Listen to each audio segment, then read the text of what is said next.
Self-Snitch TV. We're gonna have a lot of fuckery going on, a lot of self-snitching going on, so I want you guys to fucking tune in. Hit that subscribe button, hit that like button if you want some more of this.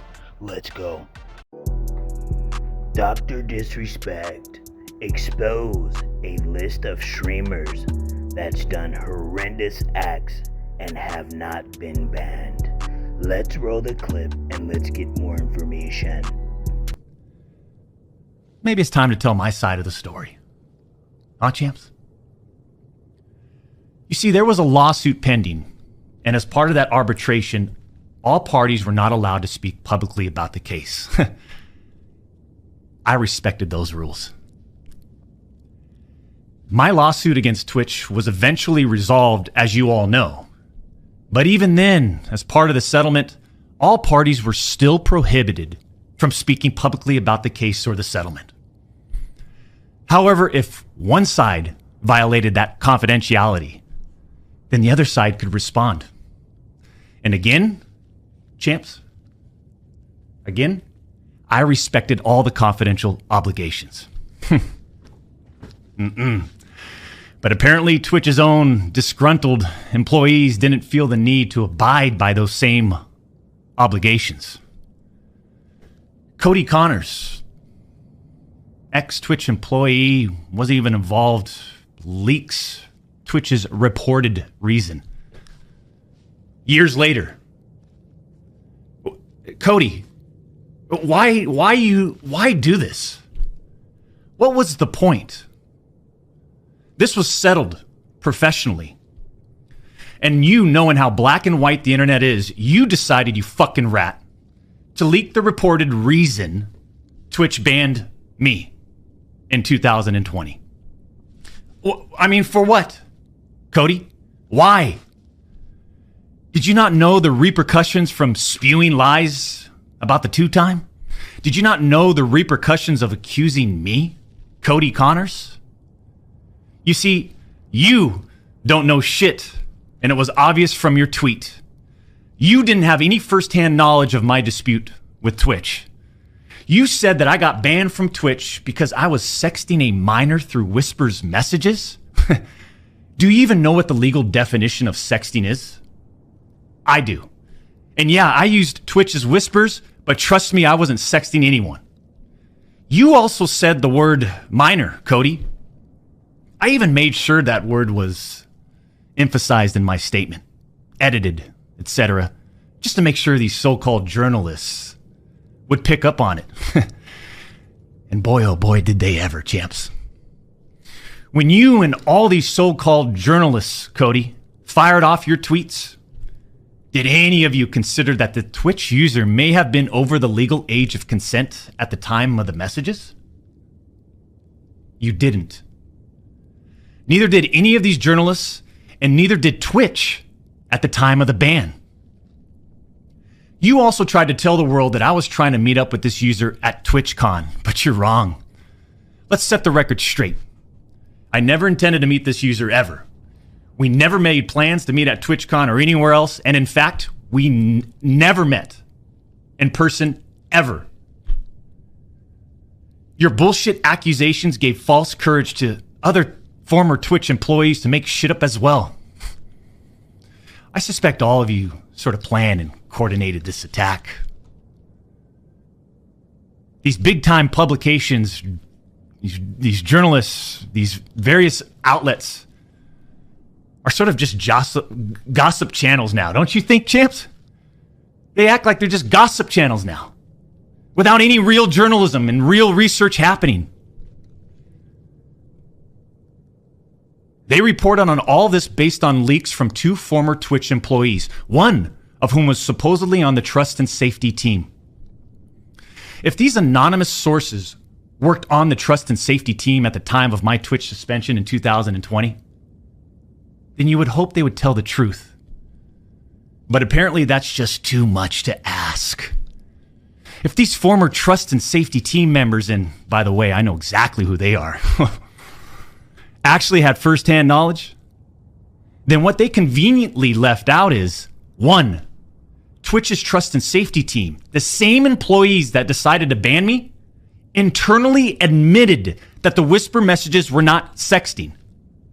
And 2, Twitch's trust and safety team, the same employees that decided to ban me, internally acknowledged that the whispers did not constitute child sexual abuse material CSAM.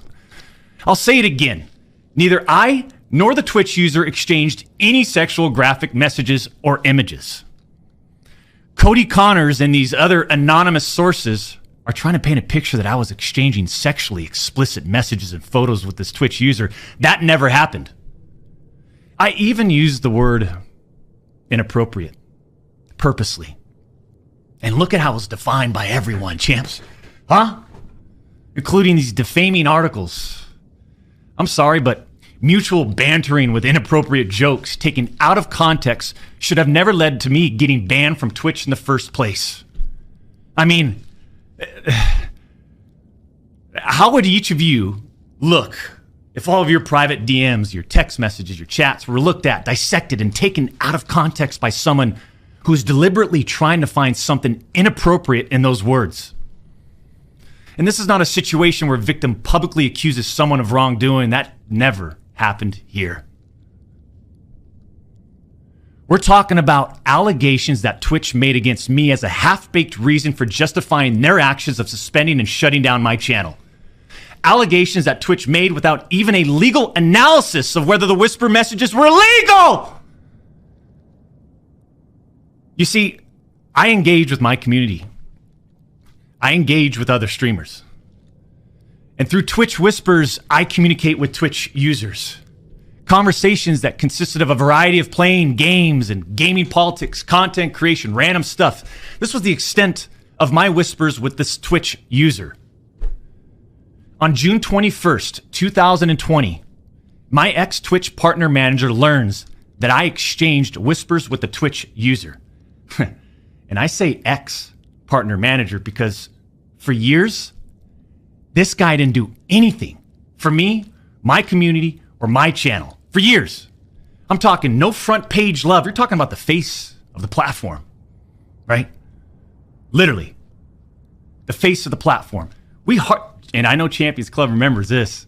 We got zero front page love on the website. He was never on my channel. He didn't follow me on Twitter. He wouldn't even inform us about Twitch rival tournaments. We're talking about the 2-time Twitch rival tournament. Oh, I'm sorry. Would you want to play in it? We got zero support from this guy. And it was just so obvious that he carried a grudge against the 2-time.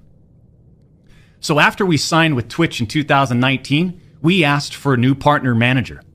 And just a few months later, that ex-Twitch partner manager is directly involved with getting me banned. Coincidence?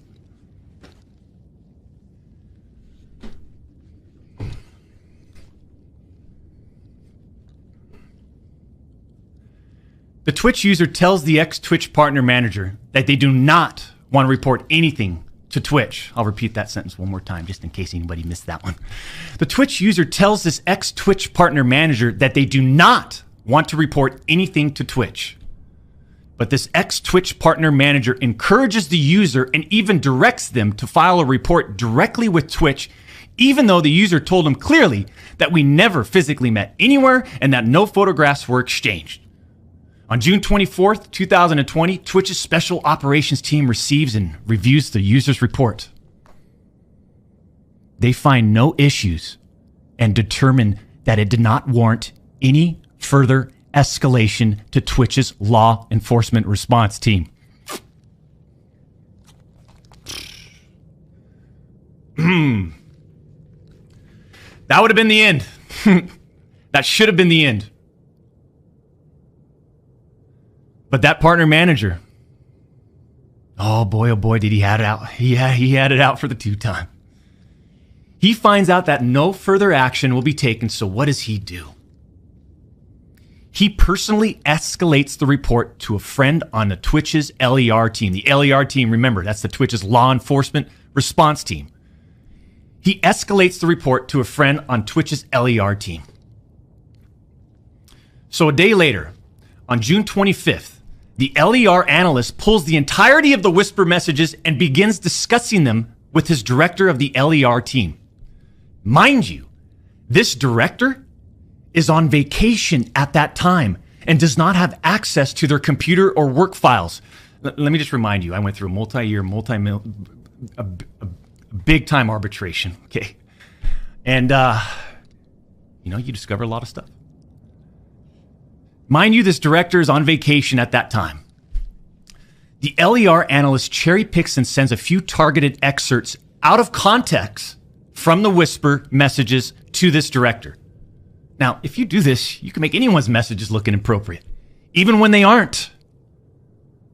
Within less than 1 hour, this LER analyst and his director have made the decision to suspend me from Twitch. Twitch submits a report to NCMEC. You guys all read those little articles, huh? The NCMEC. Twitch submits that report. The National Center for Missing and Exploited Children. Guess what? As far as I know, and over 4 years have passed, they didn't do anything with the report. As far as I know, they didn't escalate Twitch's report to law enforcement. Mind you, the same people that made this decision admit internally that the messages did not constitute sexting. The same people that made this decision at Twitch admit internally that the messages did not warrant any child sexual abuse material charge. Twitch makes this decision to terminate my contract and ban me while admitted they did not perform any legal analysis of whether the messages exchanged were illegal in any way. Twitch makes this decision to terminate my contract and ban me while admitting that they never investigated the age of consent in the jurisdiction where the user's messages were sent and received. Twitch makes this decision to terminate my contract and ban me without ever interviewing me, the user, or any other third party, including the partner manager. It's fucking unbelievable!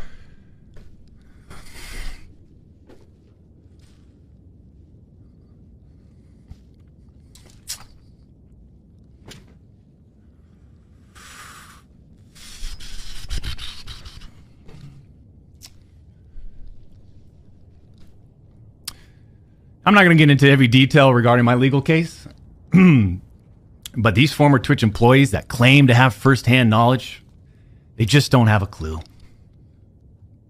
They didn't report any facts.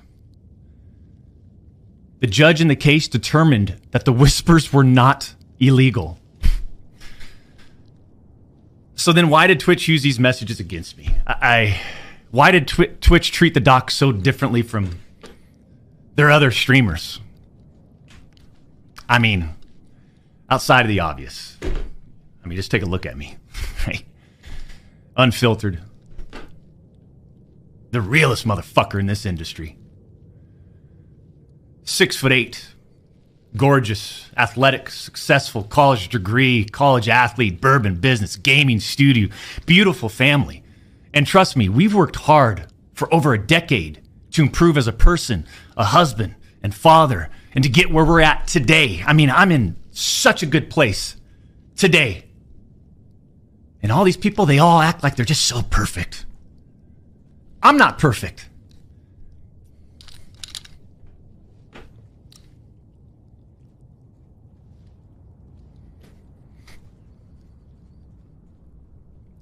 I don't claim to be perfect.